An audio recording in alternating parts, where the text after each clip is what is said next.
A vida antes da alga aparecer era, a gente largava a rede em qualquer lado e havia peixe. Agora não se pode largar, está cheio de algas por todo lado, o peixe desaparece, não se apanha peixe e só dá trabalhos, estraga as redes. Ou seja, temos despesa e não temos lucro nenhum.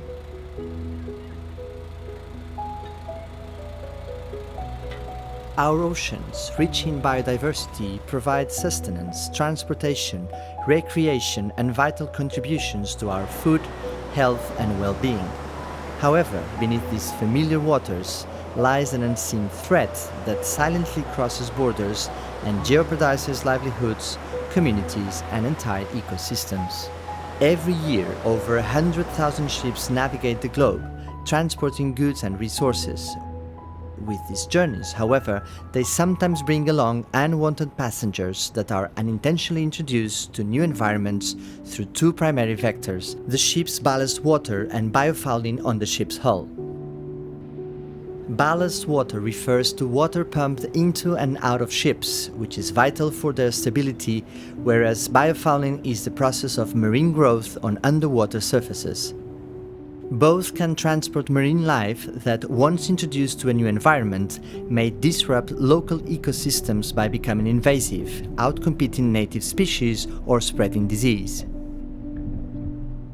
L'introduction de ces espèces dites envahissantes va venir affecter les espèces locales et en même temps, ça va venir perturber les écosystèmes dans lesquels ces espèces évoluent. Alors ça peut être par exemple destruction de l'habitat local, ça peut être à travers la prédation, à travers la compétition entre les espèces et ça peut même amener à la disparition des espèces locales. Et c'est pour ça que c'est une menace importante pour la biodiversité marine.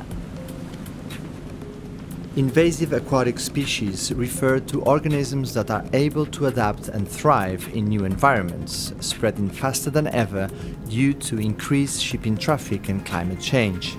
Once introduced and established, invasive aquatic species are almost impossible to eradicate. Let's see how the transfer of these species spreads through biofouling on ships. The process often starts unnoticed with tiny organisms, microorganisms, plants, shellfish and even crabs, hitching a ride on a ship's hull and within its niche areas.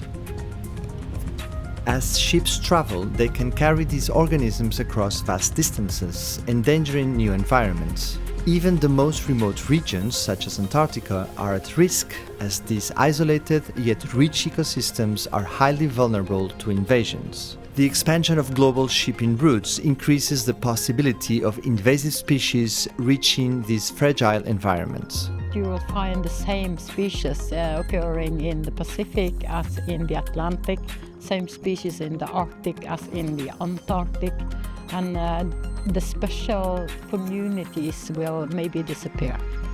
It's also another thing is that warming in the Arctic will open new sea routes, and then you have this really invasive species that are altering the species composition, reducing biodiversity.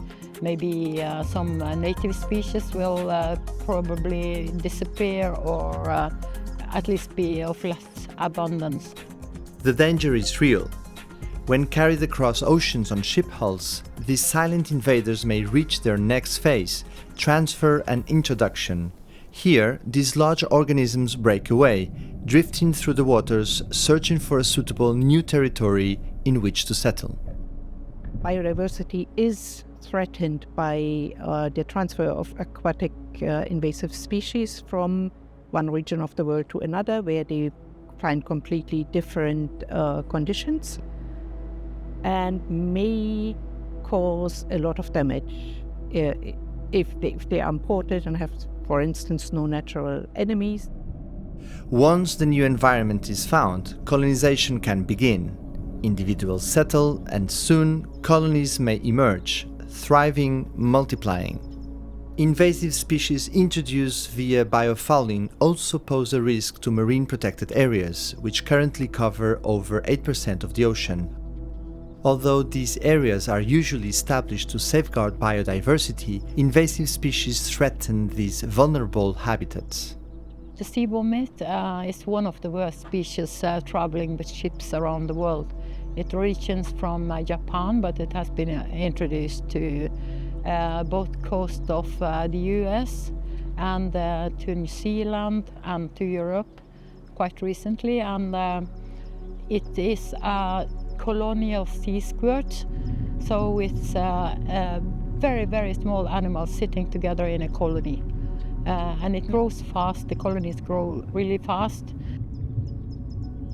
In some places they cover completely the seawall and covering all species growing on hard rock. So we are very worried that it can impact, for example, the shallow nature types like kelp forest, the merle beds, seagrass beds.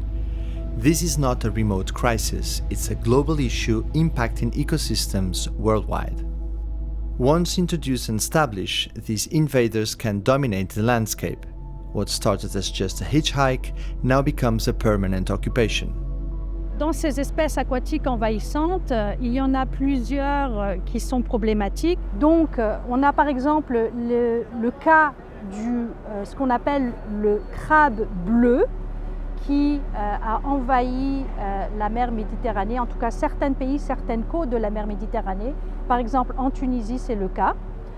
Donc, on constate de plus en plus, y compris parce qu'il y a aussi la question du réchauffement climatique, que de plus en plus de ces espèces arrivent à survivre dans leur nouvel environnement et à proliférer. The prevention of biofouling has also come up as an issue in connection with the reduction of greenhouse gas emissions from ships. Biofouling attached to ships' hulls lowers their hydrodynamic performance through the water, so makes them use more fuel. Invasive species are not only a threat to ecosystems, they also have profound economic impacts. In Canada, for example, shellfish aquaculture faces substantial damages, while mussel farmers in New Zealand incur costs in dealing with increased operational costs. In the United States, zebra mussels clog water intake systems, leading to substantial expenses for the water industry in North America. Also in the United States, the European green crab is a major threat to the shellfish industry. Meanwhile, Hawaii's black coral is at risk, with over 60% of black coral trees already wiped out by invasive species. Biofouling adds another layer of concern, affecting marine renewable energy structures. Floating wind turbines and solar panels face extra weight that can cause them to sink, while also accelerating corrosion and increasing maintenance costs as invasive species colonize them. These organisms can also cover solar panels, reducing their efficiency and inflating upkeep expenses. These figures reveal the global, far-reaching economic and ecological consequences of invasive species, threatening communities dependent on marine resources. In the Mediterranean, the invasive brown seaweed Rugulopteryx okamurae, which was likely introduced via ballast water, has continued to spread in the sea via secondary introduction such as recreational boating, reconfirming the urgent need for action. This is an example of a small community in the Lagos and Lagoa regions of Portugal that has been affected. El impacto ecológico que tiene esta alga es tremendamente grande comparado con otras invasiones que se han producido en Europa. Este alga forma mantas densas de grandes acumulaciones que bloquean la luz, impiden que crezcan otras algas nativas, incluso llevando a la destrucción de los ecosistemas, incluso de otros organismos. This invasive species not only disrupts ecosystems, but also devastates local economies. Beaches are impacted, tourism suffers, and fisheries collapse under the pressure of these uninvited guests. Posso dizer que, de facto, há armadores que quando vão lançar redes num sítio, no outro dia vão lá, se vêm carregados desta alga, não trazem peixe nenhum, não fazem venda, por isso só prejuízo ao fim e ao cabo. além do prejuízo de não apanharmos peixe, as redes ficam incapazes de trabalhar. O peso é tão grande das algas que arruina as redes todas. Além de não apanharmos nada, por vezes temos que ir pescar a rede entre 3 ou 4 vezes, gastar gasolina para trás e para a frente, porque os barcos depois não aguentam, é muito peso. E depois é o trabalho que temos em terra. Dou-lhe o exemplo, eu gasto uma média de 120 euros de gasolina e com o que apanhei hoje, eu se calhar não faço 50. Over the span of a year, these repeated trips not only increase financial costs for fishers, but also lead to higher fuel consumptions and, consequently, more GHG emissions. Coastal activities, such as tourism, face significant challenges, also feeling the impact. Esta alga vem-nos afetar muito, invade-nos as nossas costas, invade as nossas praias e fica quase interditável para banhos. Pronto. Nós somos um destino sol e mar. Os nossos hóspedes que frequentam o nosso hotel nesta altura que acontece este fenómeno, todos eles se queixam, porque a praia é interdita, não só esta, mas as do concelho, e é óbvio que se a praia é interdita é um ponto negativo para quem nos procura. On this Paradise Beach, which is not even a beach, only a tiny cove with little sand, the seaweed has not been removed. This cove is roughly 500 meters away from Carvoeiro Beach, but here the Rugulopteryx okamurae is quite evident, both on the water surface and on top of rocks and sand. Em 2022, nós recolhemos mais de 400 toneladas. Em 2023, tivemos em junho também um arrojamento grande e, mais uma vez, rondou as cerca de 400 toneladas. Local authorities incur significant costs when collecting seaweed from the beaches due to the use of expensive heavy machinery and disposal fees. Furthermore, blocking access to markets and restaurants in coastal areas during cleaning periods can further impact the local economy. Bueno, durante este último año hemos podido ver cómo la distribución de Rugulopteryx okamurae comienza a subir hacia el norte, llegando a Lisboa en este último verano. Note-se que nós vivemos de turismo, em grande parte, quase 90%, direto ou indiretamente, vivemos do turismo e estas algas, inevitavelmente, terão um impacto extremamente negativo no momento em que estes arrojamentos se tornarem mais frequentes. The only available response from local municipalities is to clean the beaches, whether on foot or by using cranes to navigate the rugged terrain of these rocky shores. Another option is to use locally available technologies to clean the sea and inaccessible coastline by land. However, the effects of biofouling extend further, increasing control costs, damaging infrastructure, and reducing efficiency. For ships, this means frequent cleaning of the hull, coating maintenance or replacement, and repairs. Effective biofouling management is essential to mitigate impacts. As the intensification of shipping accelerates the spread of invasive species, the need for coordinated international approaches becomes more urgent. We are at the International Maritime Organization, the executive agency of the United Nations responsible for ensuring safe shipping on clean oceans. The issue of ship hulls as a pathway for the introduction of invasive species has long been a consideration for the member states and other stakeholders who drive the organization's direction and decision-making. The IMO GloFouling Partnerships project is leading the way in promoting best practices outlined in the Guidelines on Biofouling Management on Ships adopted by the International Maritime Organization. À côté de l'objectif principal qui est de renforcer les capacités institutionnelles des pays bénéficiaires, l'un des succès du projet, en fait, a été de pouvoir offrir une plateforme de collaboration à toutes les parties prenantes.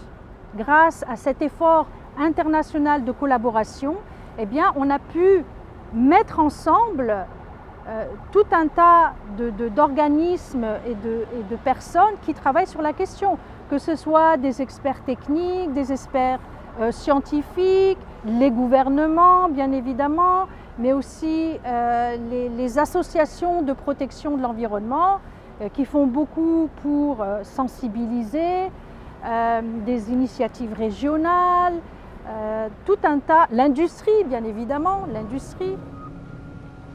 The project seeks to accelerate the uptake of best management practices for biofouling through guidance, training programs, and awareness tools tailored to various stakeholders.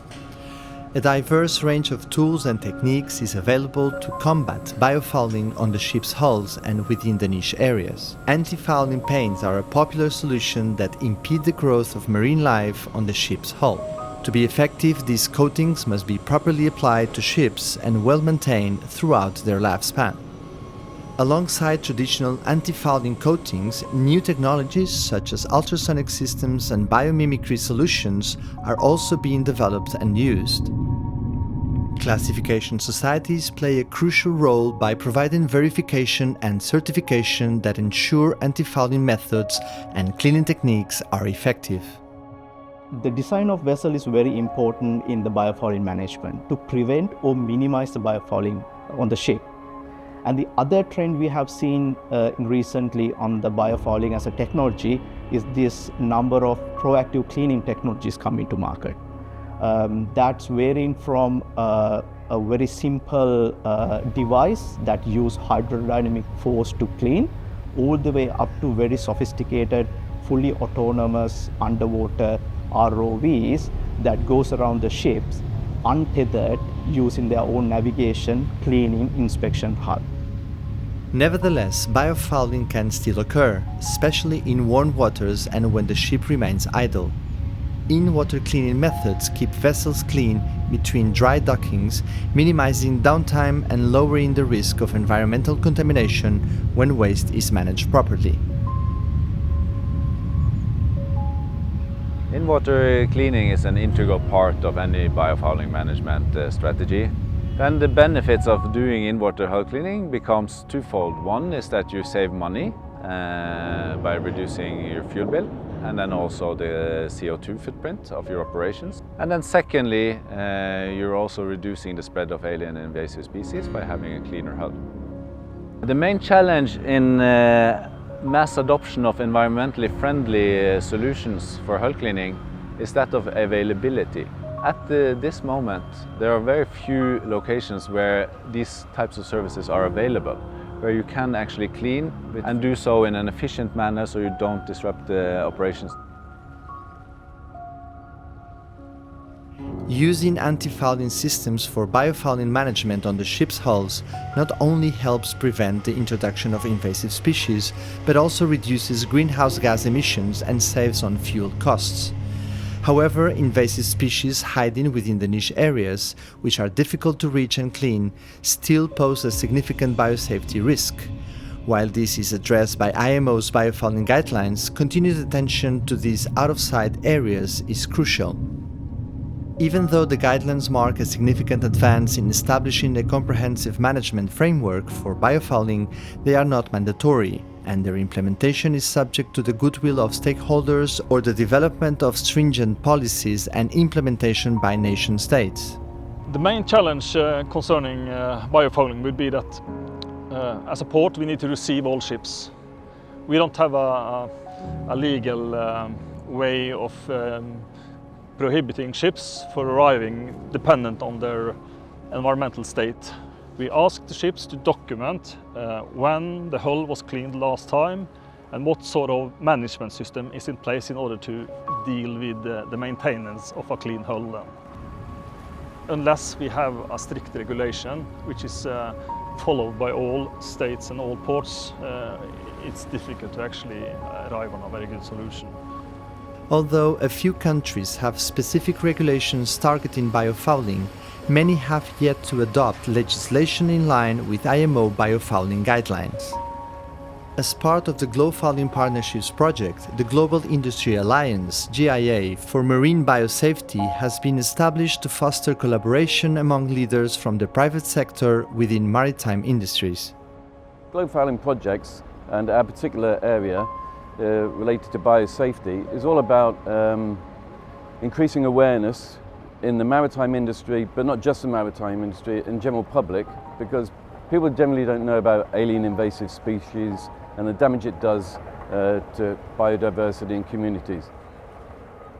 The private sector can be encouraged to manage biofouling primarily through the very obvious monetary costs of biofouling. It's not just the impact of the actual biofouling growth on fuel emissions, but it's also a risk to their asset. So the role that the GIA plays in tackling biofouling is that we provide collective knowledge and experience as well as funding, and we collectively can decide on the ways that we can prioritize the types of projects we take on to help resolve the biofouling issue. It's not a journey for one stakeholder. It's a collective effort, working the industry, all the partners, all the way from shippers, the charterers, the ship owners, classification societies, flags, regulators, port state control, and so on. Biofouling and invasive species affect ecosystems globally, and therefore efforts to combat these threats requires all hands on deck.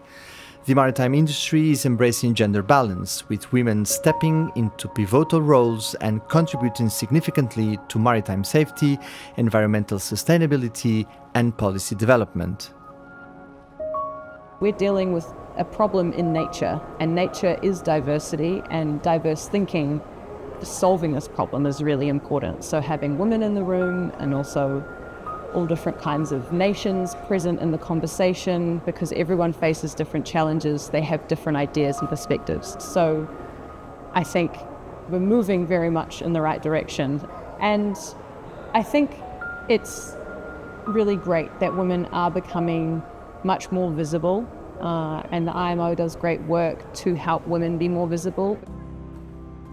On a aussi organisé des ateliers de sensibilisation et de formation spécialement pour les femmes, pour être sûr qu'elles puissent bénéficier de ces formations-là.